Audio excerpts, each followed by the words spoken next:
still warm in my palm, pressed so tight it left a mark. I'd waited for this day, sacrificed, bled, and worked myself raw, just to hold it. My first apartment. My own home. But before I could step forward, a laugh ripped through the air. Before we begin, drop a comment and tell us where are you from and from which city you're watching our videos? And after watching the whole video, don't forget to tell us what would you do in this situation? Be honest, tell me in the comments below. We read every comment. Let's begin. Not yours, Claire. My father's voice boomed, sharp and mocking. Thomas Donovan had always enjoyed making me small in front of others, but this time, it cut deeper than ever. What? I froze, my smile collapsing. My mother, Margaret, strutted forward in her pearls and pressed blazer, her eyes slicing into me. We've decided. Vanessa will be living here. She deserves it more. My younger sister, Vanessa, already stepped closer, her manicured hand reaching greedily. Oh my God, really? Thank you, Mom, Dad. The sound of her excitement burned like acid in my chest. No, I snapped, clutching the key. My hands shook, not with fear, but with fury. This is mine. I worked for this. Every cent, every shift, I earned this place. Thomas didn't flinch. Instead, he yanked the key right out of my hand and dangled it in front of Vanessa like a prize. Claire, stop embarrassing yourself. You never needed a place anyway. You waste your life bouncing between dead-end jobs. Vanessa? She's the daughter who'll actually make something of herself. Margaret smirked, her voice low but cutting. We're proud of her. You? Not so much. That's why she deserves it more. The neighbors gathered in the hallway gasped, whispering behind cupped hands. Every face felt like a spotlight, every murmur like a knife carving at my skin. Vanessa grabbed the key, her smile smug, victorious. Guess I'm moving in, sis. Better luck next time. My throat tightened.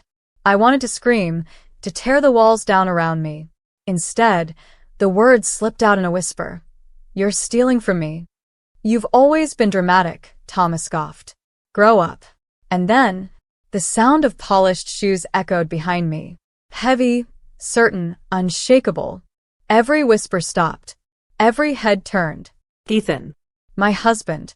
He filled the narrow hall with his presence, his charcoal suit catching the overhead light, his gaze sharp enough to freeze my parents in place.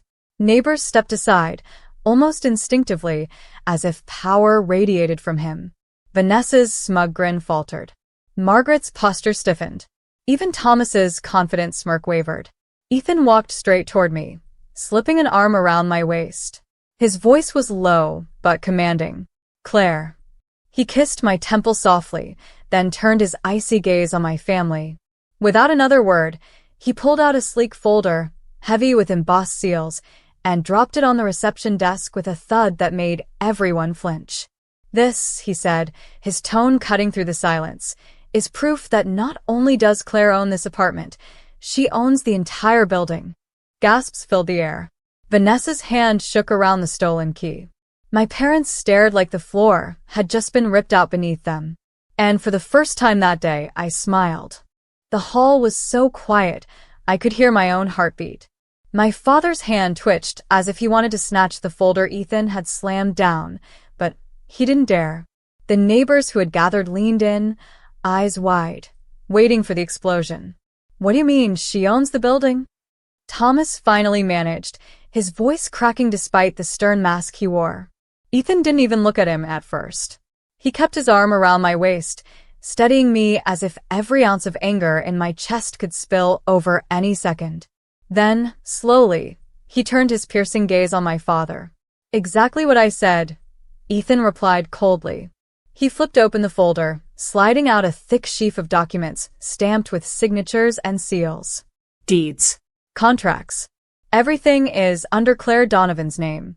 The apartment, the floors above, the retail spaces below, this entire property is hers. Gasps erupted through the crowd. A neighbor actually dropped her grocery bag, the sound of apples rolling across the tiles echoing down the hall.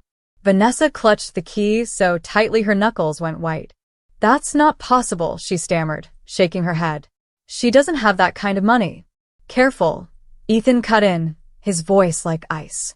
Don't mistake what you think you know for truth. Margaret stepped forward, her smile shaky, but her words sharp. This is ridiculous.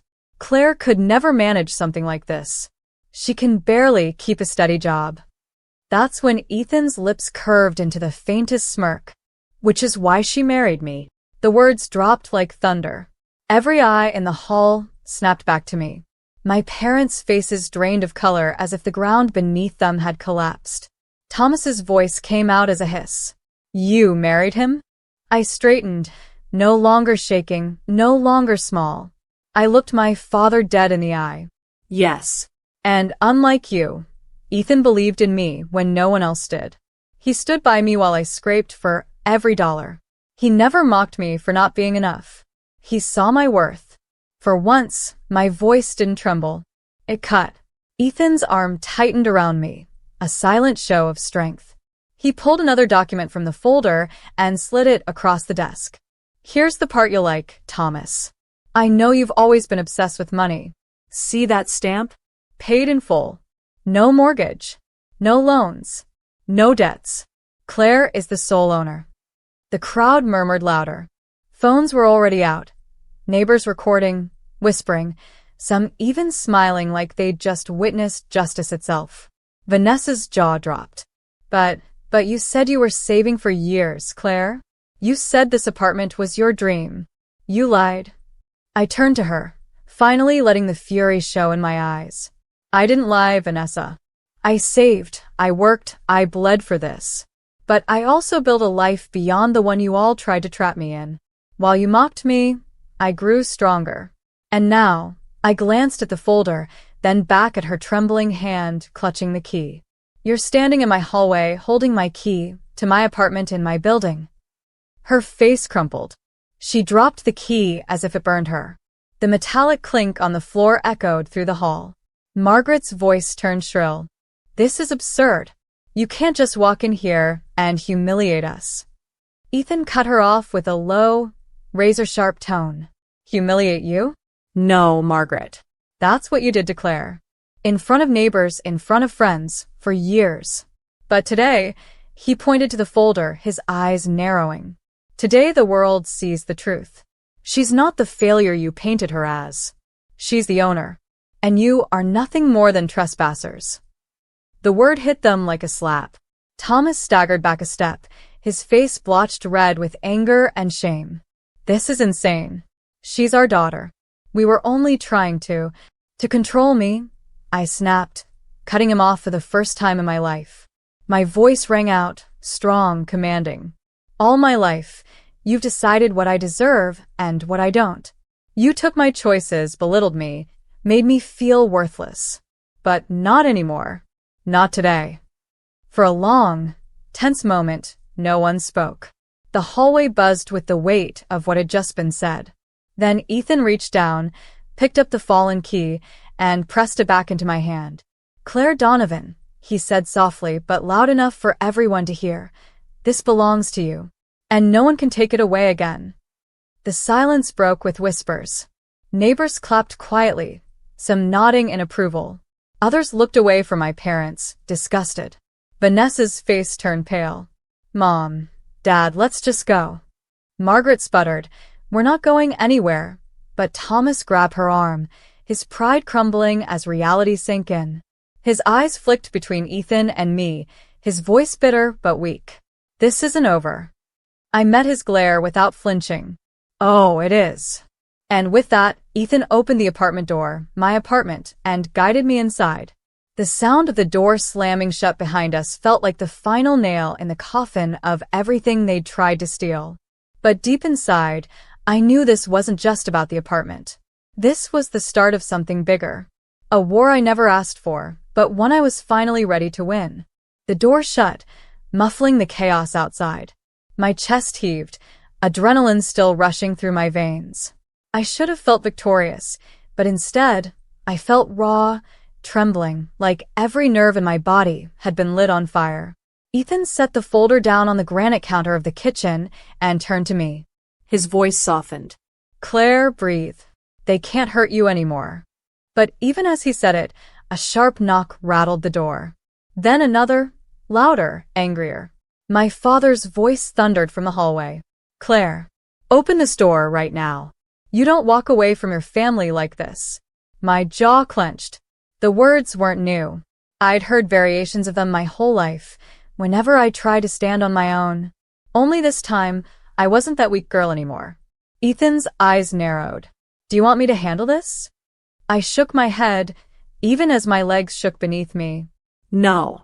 Not anymore. They need to hear me. I opened the door. The hallway was still crowded, neighbors pretending to mind their own business, but hanging on every word. Thomas, my father, stood rigid, his fists balled at his sides. Margaret, my mother, looked pale but defiant.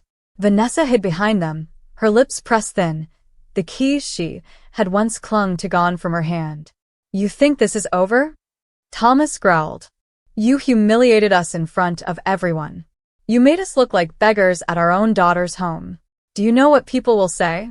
I held his gaze, my voice steady despite the quiver in my chest. For once, they'll say the truth. That I'm not the weak one. That I worked for something, and it's mine. You can't rewrite that anymore. Margaret sneered. Don't be dramatic, Claire. We're your parents. We gave you everything. Everything. I cut her off, my voice rising, stronger than I'd ever heard it. You gave me nothing but shame. Every time I failed, you reminded me. Every time I succeeded, you ignored me. And when I finally had something of my own, you tried to steal it for Vanessa. The crowd shifted. People exchanged looks, nodding quietly. My parents weren't just facing me anymore. They were facing judgment from everyone around them. Ethan stepped beside me, his tone low but cutting. Thomas. Margaret. This isn't your stage anymore. Claire doesn't need your approval, and she doesn't need your permission. She's done being your puppet. My father's jaw ticked. For a second, I thought he might explode. But instead, he gave a bitter laugh. You really think this man saves you? You think his money makes you better than us? No, I said firmly. His respect does. Something you never gave me. The words landed heavier than I expected. My mother's lips trembled. My father's face flushed, not from anger, but from something uglier, exposed weakness. Vanessa, desperate to shift the weight, spoke up for the first time. Claire, you don't get it. You've always been average. I'm the one with potential. I'm the one they invested in. They only wanted what's best for me because they knew you'd never be more than ordinary. Her words sliced, but instead of bleeding, I felt steel rise inside me.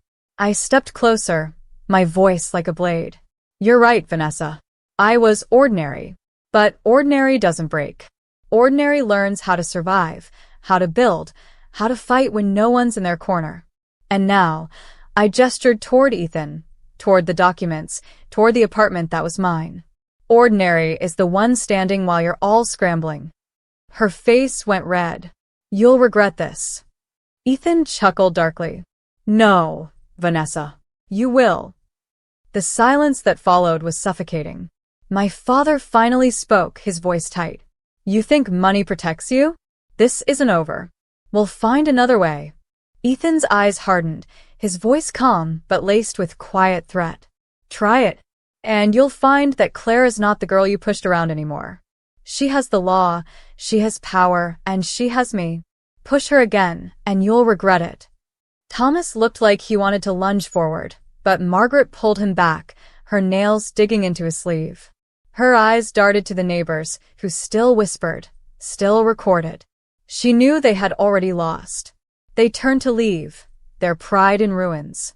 Vanessa lingered for one last bitter glare before following them, her heels clicking furiously down the hall. The moment they were gone, the neighbors broke into quiet applause, small, hesitant at first, but real. I blinked, stunned. For once, the crowd wasn't laughing at me. They were standing with me. Ethan closed the door again, pulling me into his chest. His voice softened. You did it. Not me. You stood up to them. For the first time in years, I believed him. The fear that had lived inside me, The weight of their control, it was gone. All that was left was fire. But deep down, I knew this wasn't finished. My parents weren't walking away quietly. And Vanessa? She'd never accept defeat. And that meant the real battle was only beginning. The apartment was finally quiet, but my nerves weren't. I sat on the edge of the couch, staring at the folder on the table, my chest heavy with both relief and dread.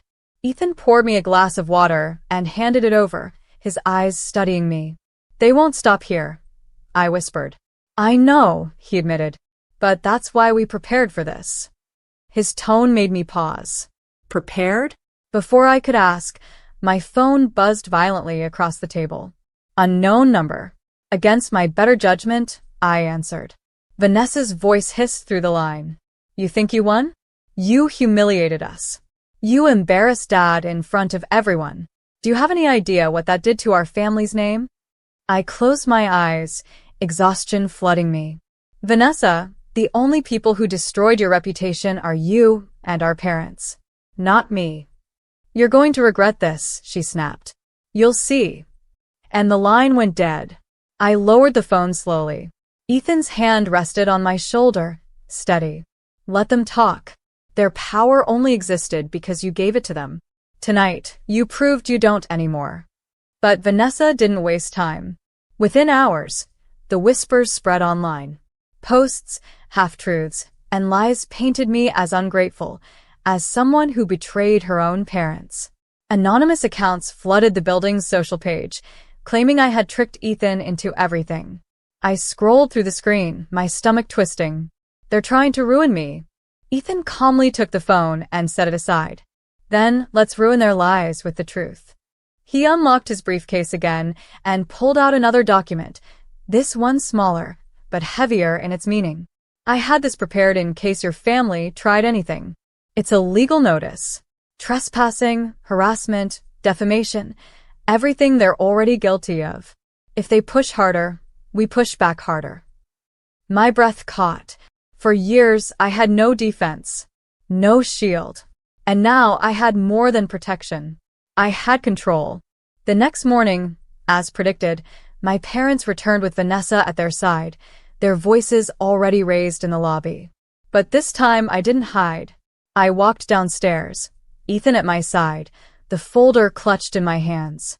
"Claire," Thomas barked, the veins in his neck straining. "Do you realize the damage you've done? We're your blood. We deserve respect." Neighbors gathered again, curious, whispering. But I didn't flinch. Not this time. "You're right," I said clearly, my voice steady. "You're my blood. But respect isn't given because of blood. It's earned. And you lost mine a long time ago." Margaret scoffed. "You think anyone believes you? You've poisoned this community against us." "No." I cut in, lifting the papers. "You did that yourselves. And if you don't leave me alone, these documents go straight to the authorities. Every word you've spread online, every time you've tried to steal from me, it all becomes evidence." Thomas's face drained of color. Vanessa's lips trembled, but she forced a sneer. "You wouldn't dare." Ethan's voice sliced through the air, cold and final. "Try us." The silence stretched. Neighbors exchanged looks. Someone even muttered, "She's right. You went too far." For the first time, my parents looked small. Stripped of the power they had clung to all my life, they had nothing left to threaten me with. Thomas finally turned away, shoulders slumped. Margaret followed, her eyes burning with humiliation. Vanessa lingered a moment longer, glaring at me like she could set me on fire with her stare, then stormed out after them. And just like that, they were gone. I exhaled, my hands shaking as the weight lifted. Ethan's arm wrapped around me, grounding me. "You did it," he whispered. I looked up at him, tears finally spilling, but they weren't from pain. They were from freedom. For the first time in my life, I wasn't the forgotten daughter, the weak one, the girl fighting for scraps of love. I was Claire Donovan, a woman who had taken back her voice, her power, her life. And as I stood in the lobby of the building I now owned, I realized the truth. They had tried to take everything